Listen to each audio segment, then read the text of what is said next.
Welcome to HortTube. My name is Jim Putnam. In this video, I'm going to talk about Abelia.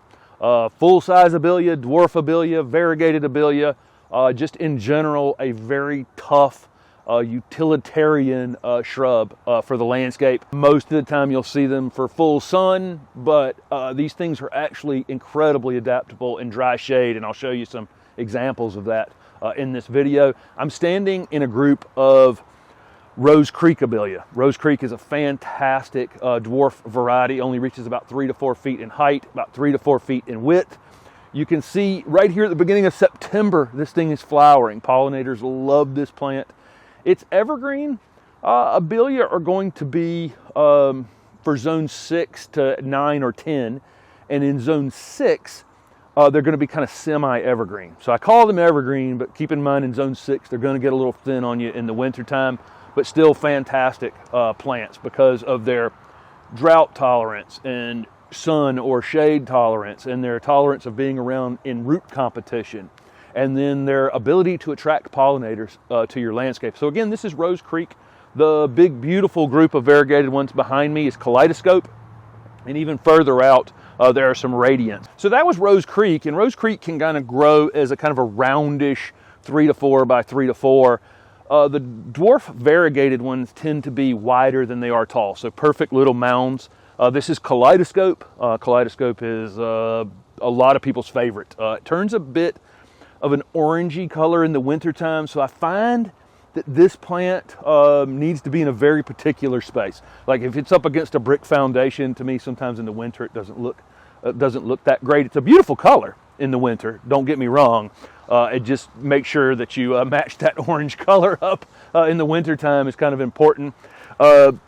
Radiance and Miss Lemon have more of a consistent year-round coloration. I have Miss Lemon in my front garden space and one in the back actually, and they're just perfect little mounds. They're about 3 feet wide and about 1.5 feet tall, something like that. And so again, slightly wider than tall. Rose Creek, Kaleidoscope, Miss Lemon, Radiance, the ones I've talked about so far, all have white flowers. There are pinks, pink flowering varieties and much larger growing varieties.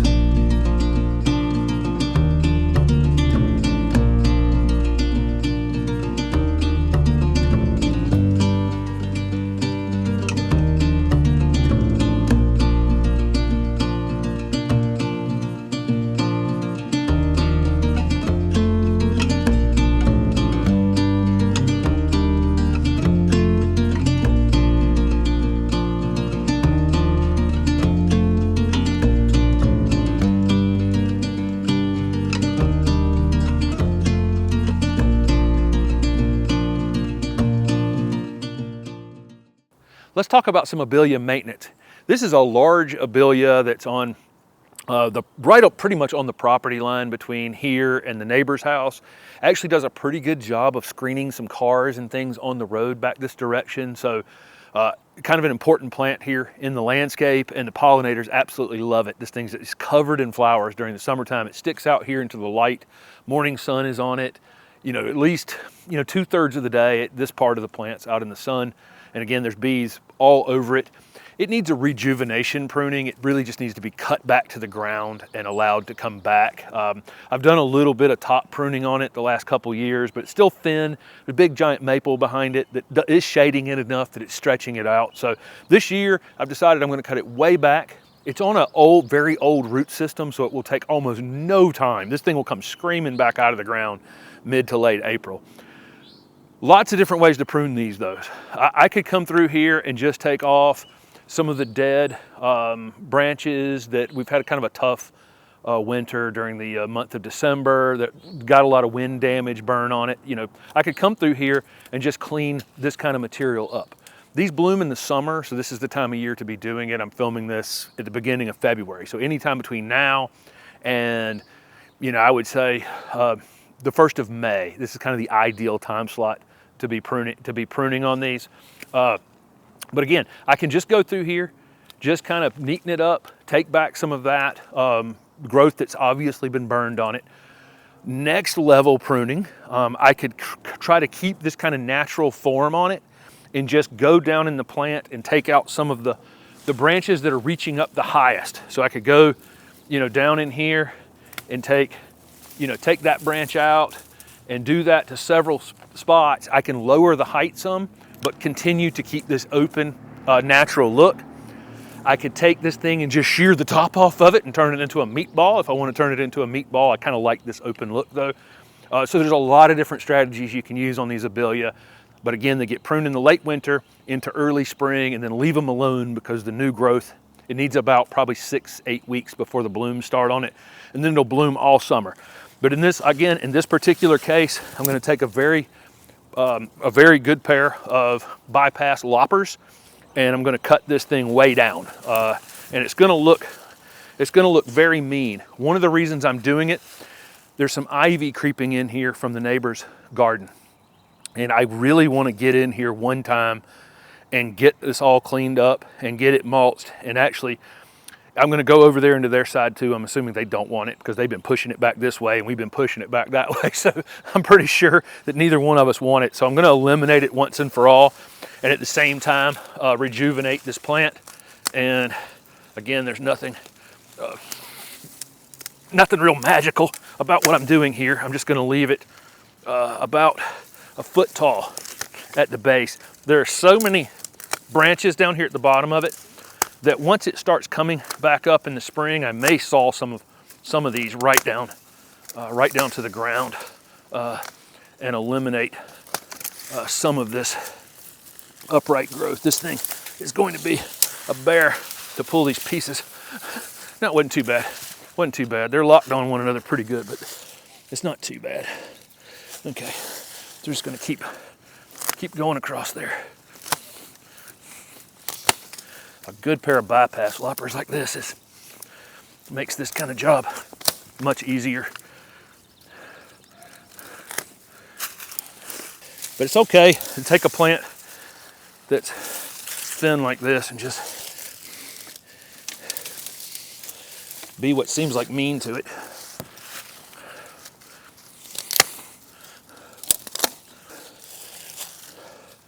Especially if you don't know what's under it.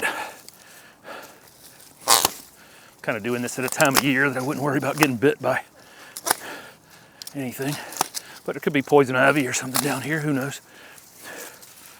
You can wear gloves, eye protection. Some of those things are probably a good idea when you're doing things like this.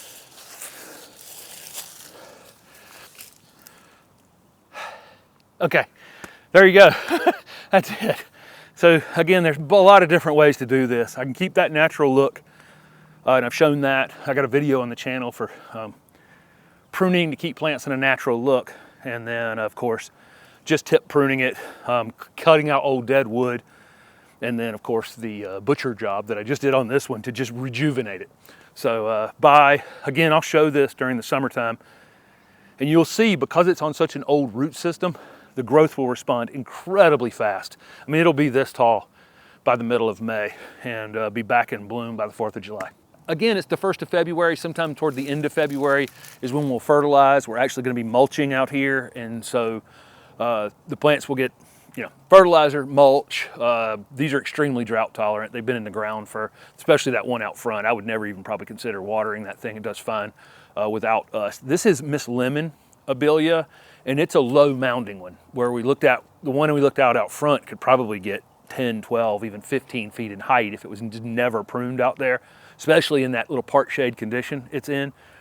This one is stretching a bit. It's a little more shady back here than it would prefer, although they do great. Again, you can see this. Both of them are doing well in part shade in pretty dry conditions and are doing fine, but they do, again, stretch a bit in that kind of light. This one will reach 3 feet in height or so and about 4 feet in width typically, or is maintainable in that size. And the way I go about pruning these dwarf ones is I just follow the growth so this piece right here is sticking way up above the plant, okay? And it's a big limb that's actually, if Steph can get in here, this limb actually has more girth. It's thicker than the rest of what you're seeing in the plant. And this is what I've always found. So I'm gonna just, for demonstration's sake, I'm gonna cut it right here at the top of the plant, okay? I'm gonna get rid of that piece. That piece right there there's a bud along the stem right down below it. You can come down here and I can cut it right above a bud if you wanna get, if you want to, cut it just above a bud. That's where it's gonna branch out. What I know about this kind of thicker stem right here is that it's gonna grow faster than the rest of the plant. So almost immediately in the spring, this thing's just gonna pop back up above the plant and I'm gonna be pruning it again. So what I do with these is I just follow them all the way down into the plant and prune them off much lower. And that gives it some period of time before that faster growing piece can pop up here. So another example of that right here, piece that's sticking way up above everything else. Okay, got that. Here's another, just grouping of branches up above everything else, just going way down in the plant and cutting that off. I can look down there and see where the buds are along the edge of the stem and cut just above them. Not that worried about it on Abelia. Abelia are so tough. Here's one that's sticking way out to the side over there. I'm gonna go way into the plant, pull them out like that. Here's another one sticking up big and tall. Okay, and what we'll get over just a few cuts here is we'll get it back into a uniform shape without turning it into a meatball. It'll have a little more light down in it initially in the spring, and it will very, very, very quickly be able to fill in from inside out. So there's another one. So I'm just looking for any of these that are just sticking up above everything else, going back, way back into the plant and cutting them out just like that. There's kind of lots of examples on it. And then this plant is definitely getting wider than I want it to get. So this piece right here that's crawling across the ground, I'm gonna come back underneath it and cut that piece way back. You see that? Same thing right here. Another one that's running across the ground. Just like that. Just like that. Just like that. So this is how I'm controlling the width. And I think that's about all I'm going to do on it.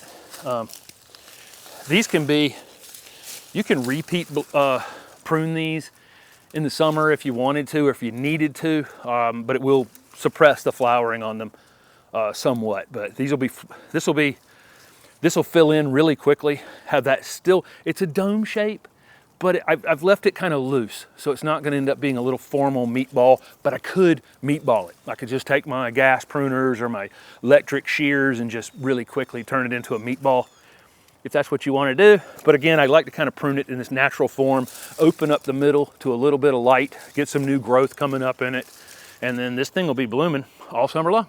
Out on a walk in the neighborhood, and this is an example of one of the larger growing Abelias.